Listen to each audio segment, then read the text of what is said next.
All right. Are you ready? Ha pasado un poco más de un año desde que se me ocurrió escribirle a Stephen Breyer para invitarlo al podcast. Había conseguido su correo y recuerdo perfectamente que estaba sentado en el sillón de la casa de un amigo cuando había terminado de escribir la invitación. Un mes después me contestó y me explicó que estaba ocupado escribiendo un libro, pero que si lo contactaba en un año, buscaría el espacio para platicar conmigo. Yo estaba sorprendido por el simple hecho de haber recibido una respuesta de su parte. Conocí el trabajo de Breyer gracias a su libro Cómo hacer funcionar nuestra democracia, el cual leí en mi clase de Derecho Constitucional 1. Me pareció fascinante saber que existían ministros que creían en la importancia de tomar en cuenta las consecuencias que tendrían sus sentencias en el mundo real, y que reflexionaran sobre su papel en una democracia constitucional como Estados Unidos. Otro aspecto que admiro de Breyer es su optimismo y su capacidad de escuchar a los demás. Platicando con periodistas y expertos en el Poder Judicial, llegamos a la conclusión de que su legado está detrás de escena, en su habilidad para dialogar y llegar a acuerdos con ministros que piensan diferente a él.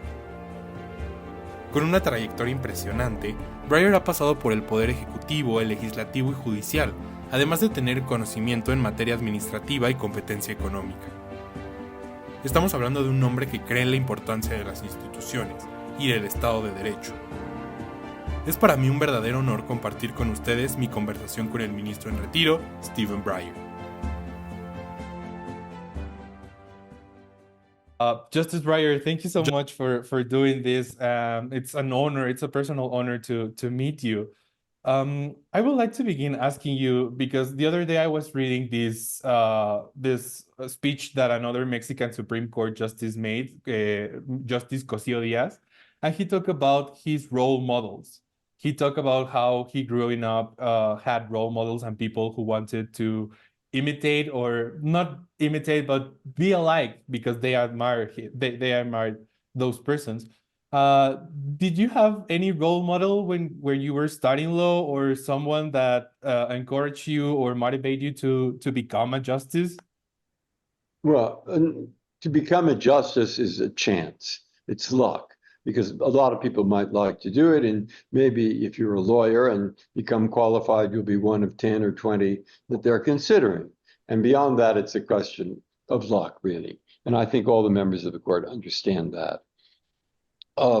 In terms of people who had an influence on my life, whom I've admired, one of them was, if I go back, one was Arthur Goldberg, who was a justice of the Supreme Court. And I was a law clerk for him in 1964-65. And he was an enthusiast, and he never got discouraged. And he would say, if you lose and you're in the minority in case one, don't worry, case two will come and you won't be in the minority. So let's go on to the next case. And his favorite quotation from Shakespeare was always, the time of life is short. That's Hotspur in Henry IV. And Owen, he says, the time of life is short. To spend that time basely were too long. It did ride upon a dial's point, still ending at the turning of the hour. In other words, get going and do something useful. And so he was fun and great, and I admired him. And he was a role model. I think also Archie Cox, because I worked for Archie Cox when Archie Cox ran the Watergate prosecution office. I had a minor job there. I was young, and he was a very honest man. And he would not, he was not trying to further his own career. He was trying to investigate, when Nixon was president, what had actually happened. And I saw how an honest lawyer behaves. And I always admired that, and I admired him. And then Senator Kennedy. I worked for Senator Ted Kennedy twice, once in, I think, 1974, 75, and once again in 79, 80, where he was a chairman of the Senate Committee on the Judiciary. I was the chief counsel. And he really taught me that the way, and Abraham Lincoln said about the same thing, but the way to achieve something in this world, for better be for other people and not just for yourself, the way to to achieve something is to listen to people who disagree with you. I mean, to go talk to them. I tell the high school students this. I say, you're sitting around complaining. Don't do that. Find people who genuinely don't agree with you and who seem to you to be intelligent, and then talk to them. Wait, get them to talk. And Kennedy used to say, if you're having a hard time getting a bill passed or getting some policy passed or whatever, listen. And if they talk long enough, pretty soon, they'll say something you actually agree with. And when they say something you agree with, you say, what a good point. That's an excellent point. Let's work with that. And you work with that, and then you try to achieve something. And if you get a bill written or whatever else you're working on, and it gives you, let's say, 30% of what you want. 30% isn't much, but still, better 30% than nothing. And better 30% of something you like than to have 0% of something that all your normal supporters will say how wonderful you were as you went down in defeat. It's better. It's better to achieve. And Kennedy, I saw him do this so often. When he would get something through, we would get something through. It was not too bad. And then the newspaper reporters would say, well, Senator, you did a good job on this. And he'd say, don't thank me. Thank the Republican so-and-so. Because they're the ones who came up with the way to compromise this so we could actually get something done. Credit, he would say, is a weapon. If the thing is successful, there will be plenty of credit to go around. Don't worry. And if it's not successful, who wants the credit? No.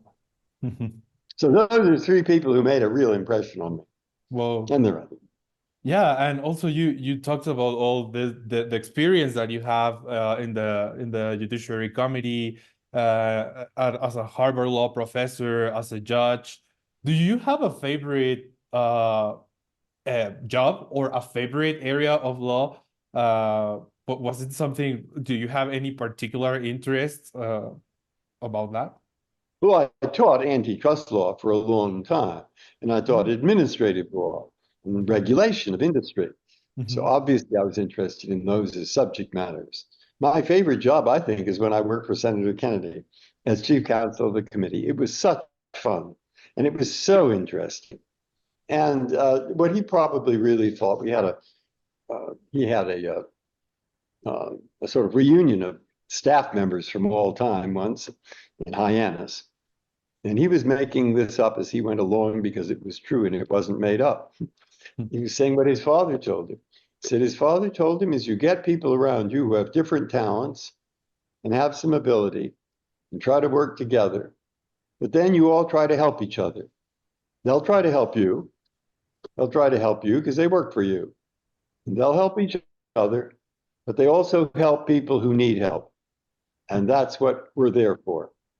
And I think that was his basic philosophy. You go and you help. And that's about it. Okay.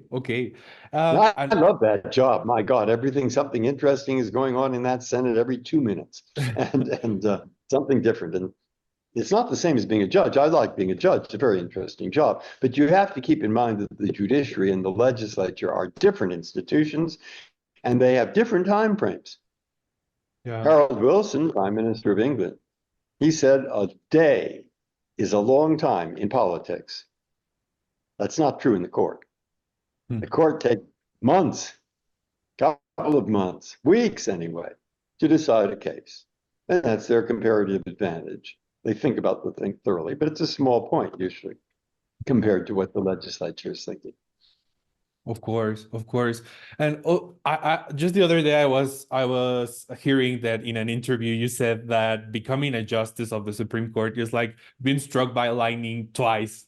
Yeah. And what about that? It's how's the experience? Because it's a presidential appointment and you have to be confirmed by the Senate. And now more than ever, I think perhaps unfortunately, but people who are really interested in politics and form groups try to look for, say, a judge or someone whom they believe will honestly think that his decision on the judicial merits will further their political agenda.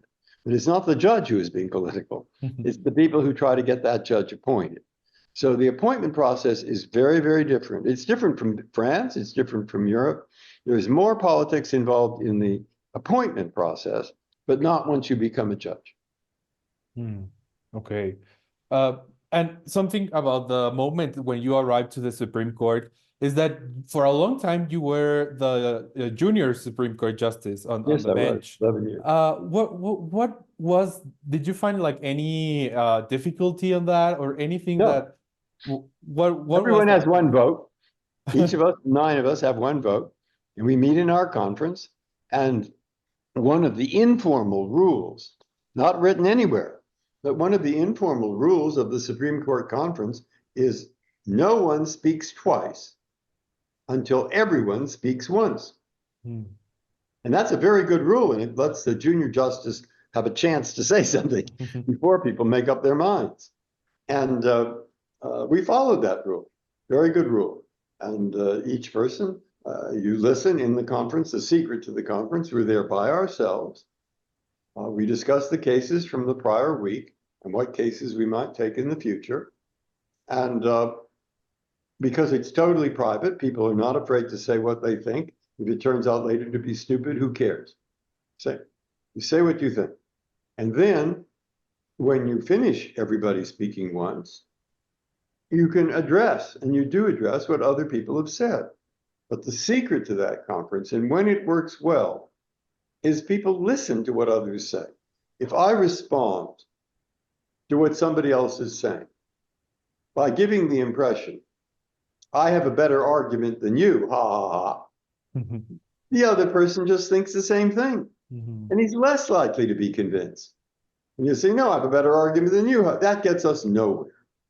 What can advance the decision-making process is when people actually listen to each other, as they do, and then seeing where the other person is coming from, then you see if you can contribute something that might help what you favor and what they favor. And that's how the conference best proceeds.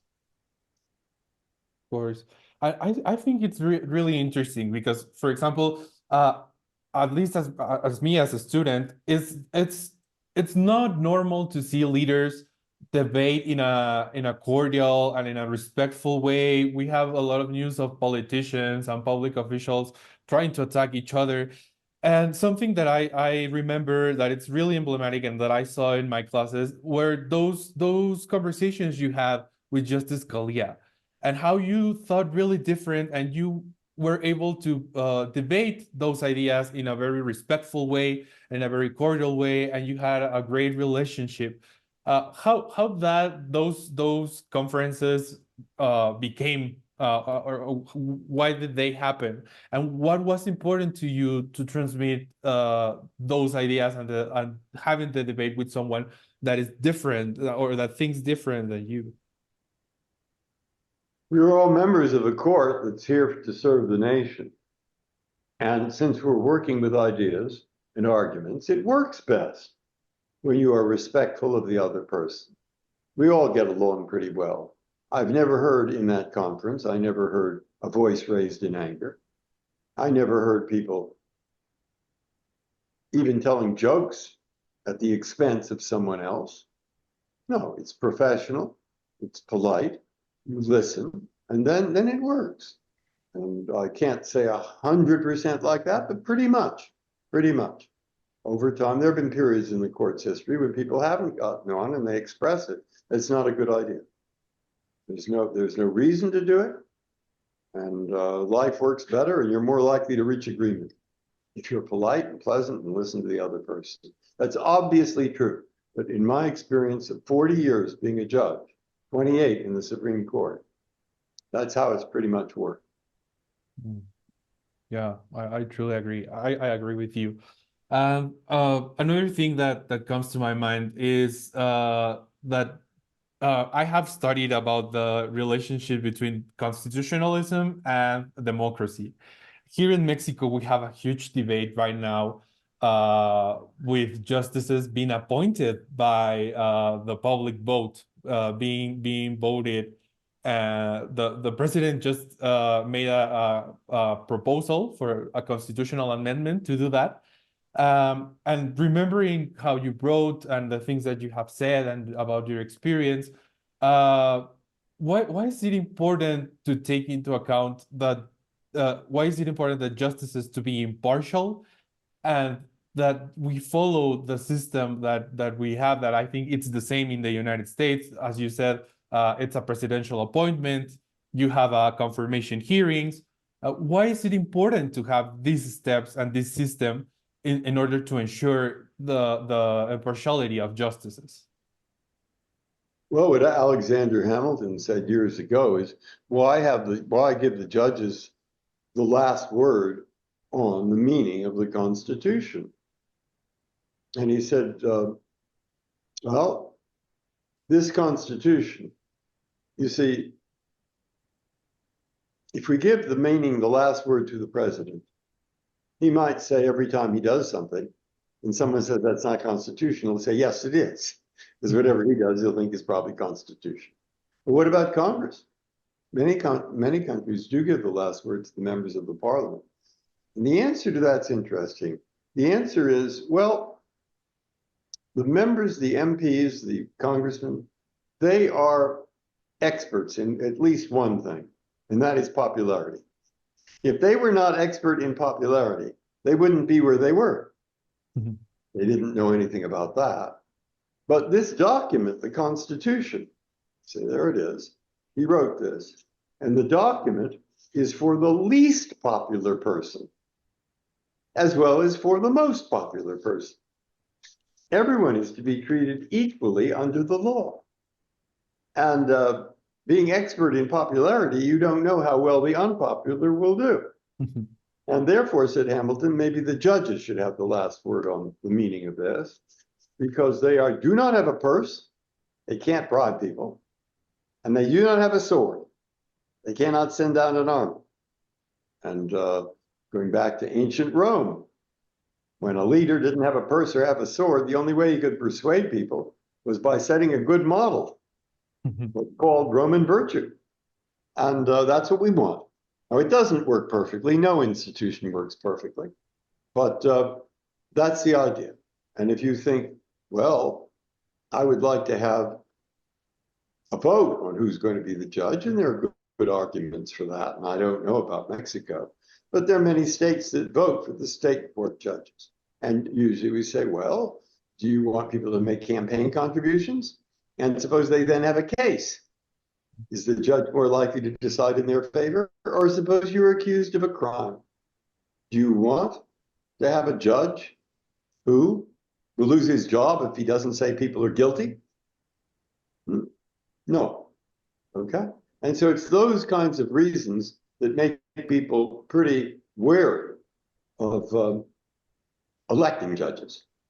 And there are systems where bar associations and others suggest to a governor who might be appointed. There are a lot of different systems, but Sandra O'Connor and Tony Kennedy and I, when we talk, would usually say we think it's not such a good system for our country to have elected judges. Yeah, I think it's dangerous. Talking about a little bit when you were a judge, I heard you learn a little bit about court law in Puerto Rico. No, me gustaba mucho Puerto Rico, y me gusta Puerto Rico todavía. How was that experience learning the codes, the system that Puerto Rico has in comparison with the US system? Because I think it's a little bit like in Mexico, that we have also codes and we normally have this tradition that it's different from the common law. How was your experience learning about that? It was interesting because most of the cases that we would have out of Puerto Rico would come from the federal courts. In the federal courts, they're probably, but not exclusively, applying federal law, and they all speak English in the federal courts. And a famous judge in Puerto Rico, Trias Monge, got the Commonwealth Court, that is the main Puerto Rican court, to say precedent is relevant to our cases, but not common law precedent. That meant when we did get a case out of the Commonwealth, we would have to look for other precedent. The Frère Martin was Yeah, I think that Trias-Monge like that treatise. And so we would look sometimes at the Spanish treatises or the civil law countries. And I came away thinking it isn't so different. They use different language. They think they're thinking about it differently. They say that precedent isn't as important, but the treatises are more important. Maybe, maybe not. And I remember a case we had on the statute of limitations. It came to the same result. And we looked up a lot of civil law country cases, and they were about the same, not very different. So there are some differences, but I usually think less than people think. Oh, okay, that's interesting. Here in Mexico, the Supreme Court just started like taking the precedent system and taking into account more precedent, but it has been only in recent years. And something that you have written about is about the importance of the legitimacy of the court, and about the importance of knowing that even though people is not agreeing with the decisions of the court, they will follow them. Why did you begin to start having these ideas, and how do you develop this importance? Because I think sometimes it's difficult when you are in the Supreme Court as a justice. Is it difficult to have like the contact with everyday citizens and their ideas and how they think about, or the perception about, the Supreme Court? That is true, but we could read newspapers and we could read magazines Of course, and yeah. probably read some of the Supreme Court's history. I was very interested in putting something that I wrote a book, one of the books I wrote, the Cherokee Indians in the 1830s Yeah. owned Georgia, or part of Georgia. I think it was northern Georgia. And we'd had a treaty, but they discovered gold. Well, the Georgians thought, we should have the gold. Why should we give it to the Indians? So they passed a law which said all this will belong to the Georgians and not the Indian tribe, the Cherokees. Will not belong to them. And the Supreme Court eventually, after lots of time, a certain amount of time passed, they hired a great lawyer, the Cherokees. The chief was Chief Ross. He was excellent. And Willard Wirt, who was their lawyer, convinced the court. The court said this land belongs to the Indians. It belongs to the Cherokee tribe, not to the Georgians. And that's absolutely clear in the law.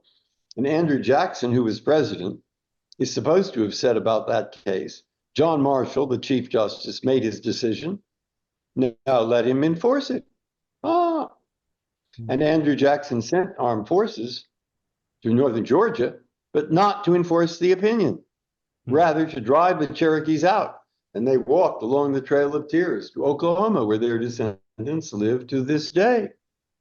Jackson soon discovered the problems of not following the court because other states thought, hey, we won't pay any taxes. Great idea. But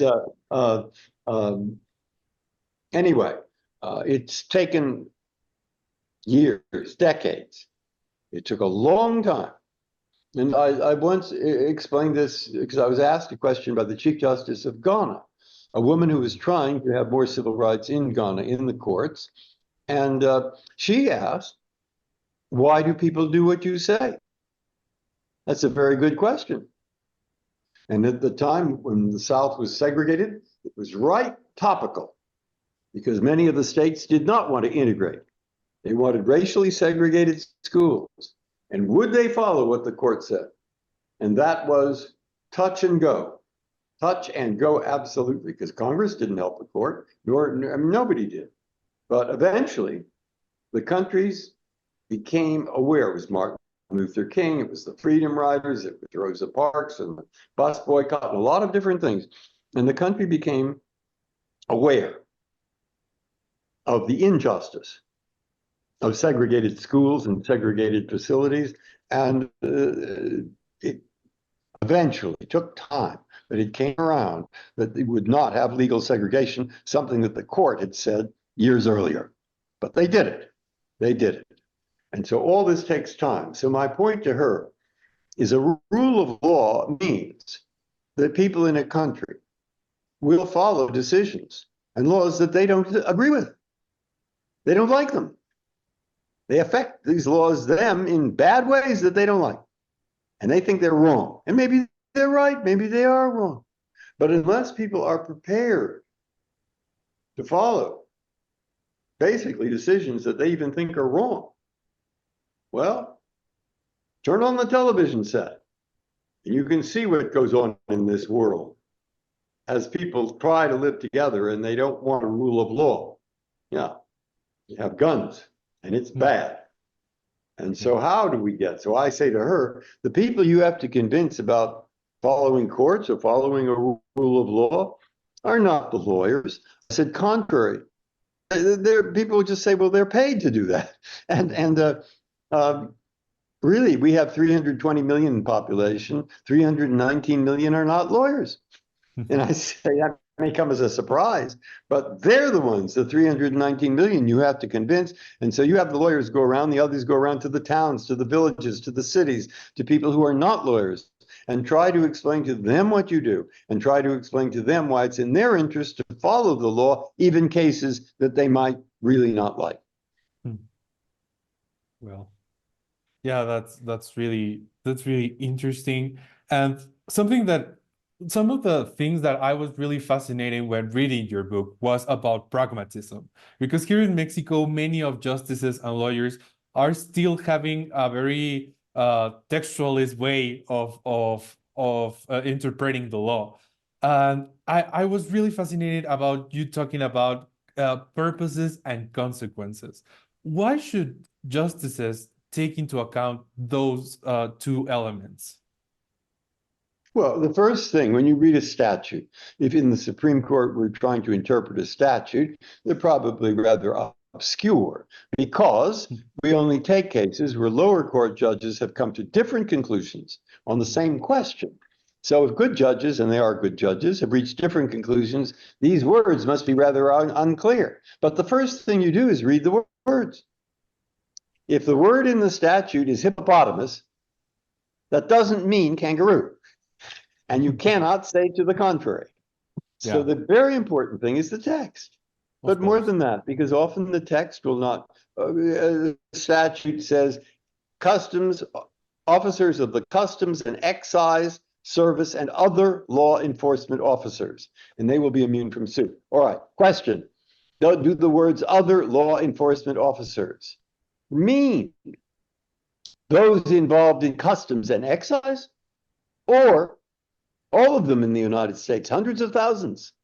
Well, it matters. What was the purpose of this statute? Was the purpose of this statute to try to make it immune from tort suits, responsibility, all police officers, or just those customs and excise officers? We better look and see. You better look and see what are the remaining words in the statute. What's the statute about? What did they want to talk about when they were in Congress? Were there any clues there? And what will the consequences be if you decide that it does mean all officers? It means policemen across the country will be immune from suit, and that might produce bad consequences, or depending on what you think. So my own view is look to those things and try to have a result that will further the purposes of the legislature, which after all must be elected. And so they must at some level try to do what they think is good for the country, and try to go along with that, bring that in where the text doesn't tell you the answer, as is often true. Yeah. You wrote a book. Can you talk us a little bit about that? How was your experience? Why another book? Is it different to write a book now that you are retired from the Supreme Court Justice? How was your experience about that? Somewhat, but why another book? You gave the answer. The answer that you just gave was this idea of just reading the text and nothing else, or just looking to what the words mean 100 years ago when this part of the Constitution was enacted. That's enough. Don't look further. Well, I don't agree with that. So I start the book by saying that's called textualism, and it's called originalism. And when you look to purposes, and you look to consequences, and you look to history, and you look to various other things, that's called pragmatism, perhaps. Call it what you want. I say, but why do it? Well, that's why I want to write this book. I say the professors know the theories, and you can read 15 books that they've written on the theory. but I have had some experience being a judge that they haven't had. So what I'm going to do in this book is I am going to give you examples, some examples from statutes, some examples from parts of the Constitution. And I will show you in examples that I've chosen because we disagreed. I and some judges thought one thing and the other judges thought the other. I will show you why they decided this way, we would have decided that way. Then you, Mr. Reader, you make up your mind. And of course, I hope they'll make it up that I was right and the others were wrong, but I no guarantee. That's why I wanted to write. I think it's important to have as clearly as I can make it what my 40 years of experience there have taught me about how, in cases, in examples, to decide cases. Wow. Well, I will surely buy it and read it with great enthusiasm. I would like to make a final question, and it's something that I'm a law student, but right now I'm working on the private sector in a law firm on compliance and anti-corruption. But I also have this interest in constitutional law, and I would like to work at some point in the judiciary. What would be your advice for law students who also are not sure about what they would like to do with their careers, knowing that there are many possibilities? As you said, you had a lot of experience working in the Senate and in the academic field, but also in the Supreme Court. What would be your advice for us, the students? Well, what I say in a graduation, I say, look, when I finished working in the Department of Justice after I'd been a law clerk and was thinking of teaching, I had a meeting with Bailiff Manning, who was dean at Stanford. And he said, I'll tell you a secret. And that is when you're trying to, it's very important what you decide as your career, but you will never know more than 5% or 10% of what you'd really like to know in order to make the best choice. So he said, you can't know more than that. Don't try to be a tightrope walker. Probably you do not have the skill, all right? But within reasonable limits, you don't know what will happen to you. You don't like a job, change it. You can. You will make a decision, and then your life will wrap itself around that decision. And some days will be terrible, and some days will be wonderful. And that's true of most people's lives, if they're lucky. And you're well-trained, you'll probably be lucky. And so my advice to the law students when they graduate is lighten up. Do your best. There are virtues in teaching. There are virtues in well, most judges in the United States do this in mid-career. They don't start out in it. That's not true in Europe, not true in France. I don't know, I think in Mexico probably too. But there are advantages in being a judge. There are advantages in being in private practice. And if you're in private practice, you can go into organizations that help people that need help. And in government, you can work there for a while and then go into private practice, or you can teach. I mean, you have lots of opportunities open up to you. And you just have to figure out what you want to do right now. Yeah. Well, Justice Breyer, thank you very much for this moment and for this interview. Yeah, here in Mexico. I got one other thing to the graduating students. Oh, please. I say, I hope your grandparents are here, because I'm a grandfather. And usually there are like, goodly number raise their hand, their grandparents are here. I said, you should be particularly grateful for your grandparents. And you want to know why? And they all fall for that. They all say, why? I say, because your grandparents are the only people in this entire world who know for a fact that you are perfect. Well, yeah. Yeah, that's true. That's true. Yeah, we should be grateful. Yeah, well, thank you very much. As I said, here in Mexico, it is like a tradition that students start work during the when they are in law school, in the career, in the middle. Here the career works like 4 years, 5 years. It depends on the university. But yeah, I started to work 2 years ago. So yeah, it's been a Very good. interesting. Very good. Well, thank you. Justice, thank you very much for the interview. It's an honor. I truly admire your career and your work as a justice.